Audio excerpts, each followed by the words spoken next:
عليكم ورحمة الله وبركاته. معاكم الدكتورة آية. النهاردة إن شاء الله هنتكلم عن موضوع في غاية الخطورة وفي غاية الأهمية، هو الحساسية ضد بعض الأدوية. سألت نفسك قبل كده ليه بعض الحقن بيكون مكتوب عليها لا تؤخذ قبل عمل اختبار حساسية؟ طبعا طب ايه هي اصلا الحساسية دي؟ الحساسية دي عبارة عن استجابة الجسم او الجهاز المناعي للدواء ده.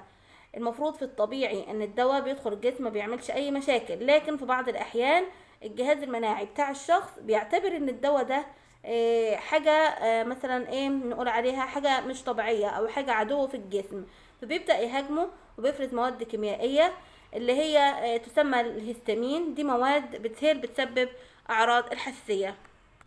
طيب دي نقطة. النقطة التانية، طيب هل أي دواء ممكن يسبب الحساسية؟ أيوة طبعا، أي دواء من أي نوع ممكن يسبب الحساسية، لكن خاصة احنا اللي بنخاف عليه منه الحقن، لأن الاستجابة بتاعة الجسم بتبقى من صنف غير التاني أو من دواء غير التاني بتبقى مختلفة، فبتكون شديدة طبعا الأعراض في الفيلات أو في الحقن، خاصة زي المضادات الحيوية زي البنسلين الطويل المفعول. طيب تمام. طب ازاي احنا بنقدر نعمل اختبار الحساسية؟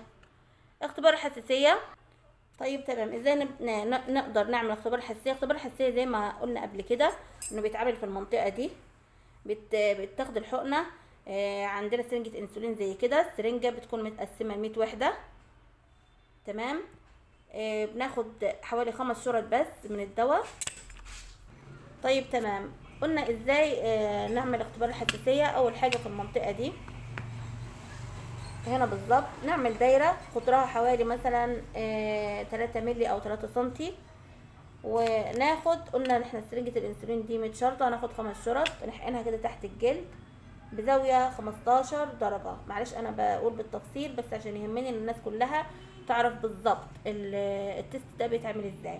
زاوية 15 درجة، نمشي مع الجلد تحت الجلد، نحقن الخمس شرط دول من الدواء، هنلاقي ظهرت زي دايرة كده او بالونة يعني تحت الجلد طبعا من الدواء.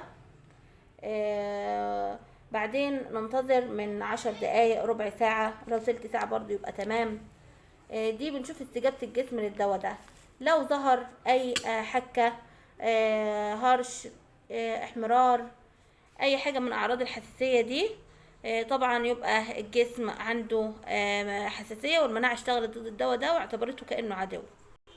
وكذلك برضو من اعراض الحساسية بيحصل ممكن تورم واحمرار وطبعا سخونة مكان اخذ الحقنة. تمام. ونميز ان ممكن اصلا الاحمرار يطلع خارج حدود الدايرة اللي احنا عملناها في الاول، لان لو جوه الدايرة ويدوب حتة صغيرة دي بتبقى بسبب تهيج الجلد بالحقنة نفسها، يعني ما لهاش علاقة بالحساسية. طيب لو ظهرت الاعراض دي هل اخذ الدواء؟ طبعا لا لا لا لا، كده الدواء ده مرفوض تماما، والمفروض تعرفوا ايه هو. واول ما تروح لاي دكتور تقول له يا دكتور انا جسمي عنده تحسس ضد الدواء ده.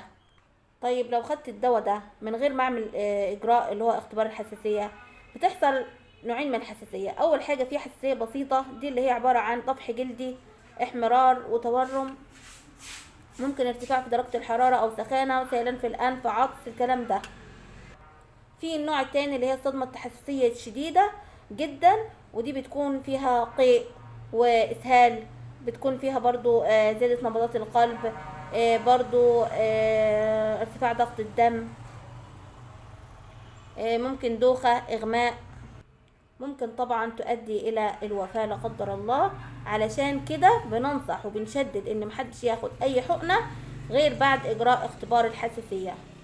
ان شاء الله يا رب نكون افدناكم، وما تنسوش تعملوا اشتراك للقناة علشان تستفادوا اكبر قدر من المعلومات، وفعلوا زر الجرس ليصلكم كل جديد.